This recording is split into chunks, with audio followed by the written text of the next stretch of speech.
పూజ కన్న నెంచ బుద్ధి ప్రధానంబు మాట కన్న నెంచ మనసు దృఢము కులము కన్న మిగుల గుణము ప్రధానంబు విశ్వదాభిరామ వినురవేమ. పూజ కన్న నెంచ బుద్ధి ప్రధానంబు మాట కన్న నెంచ మనసు దృఢము కులము కన్న మిగుల గుణము ప్రధానంబు విశ్వదాభిరామ వినురవేమ. పూజ చేయడం కంటే పూజనీయమైన మంచి బుద్ధి కలిగి ఉండడం మంచిది. మాటలు చెప్పడం కంటే 100 మాటలు చెప్పడం కన్నా మంచి మనసు కలిగి చెయ్యాలనుకున్న పని కరెక్ట్గా చేయడం మంచిది. అలాగే కులము కంటే గుణము ముఖ్యమైనది. కులము ఏంటి అని చూడకూడదు, అంటే క్యాస్ట్. గుణము చూడాలి. అలా చూస్తే వాళ్ళే పూజనీయులన్నమాట. ఎక్కడో ఉండరు దేవుడు, మన మనసులోనే ఉంటారు. ఇలాంటి పనులు చేస్తూ ఉంటే మనలోనే దేవుడు కొలువై ఉంటాడు.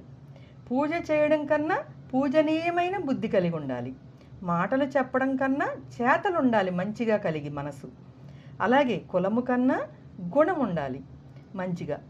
అంబేద్కర్ని చూడండి, అంబేద్కర్ గురించి చెప్పుకుందాం. అంబేద్కర్ని చిన్నప్పుడు స్కూల్కి రానివ్వకుండా, అక్కడ ఉన్న మంచినీళ్ళు తాగనివ్వకుండా, అక్కడ నీళ్లు తెచ్చుకొనివ్వకుండా వాళ్ళనందరినీ కూడా ఇబ్బంది పెట్టేవాళ్ళు అప్పట్లో ప్రజలు. కులము గురించి ఆలోచించేవారు. అతను అంటరాని వాడని అతని దగ్గరికి వెళ్లకుండా, స్నేహం చేయకుండా అలా ఉంటే చదువుకోవడానికి కూడా అతనికి ఏమి ఉండేది కాదు. ఉండడానికి ఇల్లు కూడా ఎక్కడో చివరి ఉండేదన్నమాట ఇల్లు. కరెంట్ ఉండేది కాదు అప్పుడు. బయట నూనె దీపాలు ఉండేవి. ఇలా కరెంట్ లేకుండా దీపాలు వెలిగించేవారు. ఆ దీపం వెలుతురులో అలాగే చందమామ వెన్నెల్లో కూర్చుని చదువుకునేవాడు, లైబ్రరీ నుంచి పుస్తకాలు తెచ్చుకుని. అలా ఉన్నవాడు మాస్టర్ గారు ఆయన్ని చాలా చక్కగా దగ్గరికి తీసుకుని ఆయనకి చదువు చెప్పేవారు. స్కాలర్షిప్తో ఆయన పైకి వచ్చారు, బాగా చదువుకున్నారు. పుస్తకాలంటే ఆయనకు ప్రాణం. ఆయన దగ్గర పుస్తకం ఉంది అంటే ఒక మంచి ఫ్రెండ్. పుస్తకం ఉంది అంటే పుస్తకం చదివిన వాళ్ళు ఎవరో వాళ్ళు ఫ్రెండ్ అయి ఉంటారని అర్థం.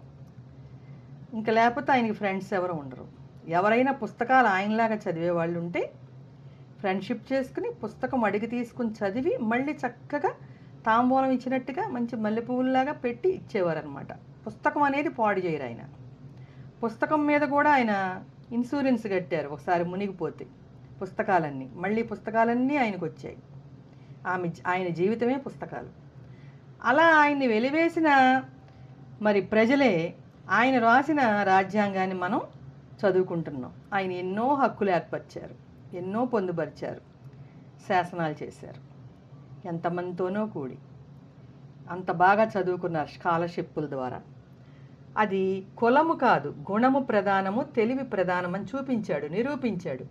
వాళ్ళ అందరినీ కూడా పైకి తీసుకొచ్చాడు. ఇప్పుడు అందరూ ఒకటే. ఎక్కడికైనా వెళ్తున్నాం మనం భోజనాలకి, అలాంటి కులము అలాంటి పట్టింపులు లేవు. ఎవరినైనా సరే మనం క్యాస్ట్ ఏంటని అడగకూడదు, అలాగే వయసు ఎంత అని అడగకూడదు, మీ జీతం ఎంత అని అడగకూడదు.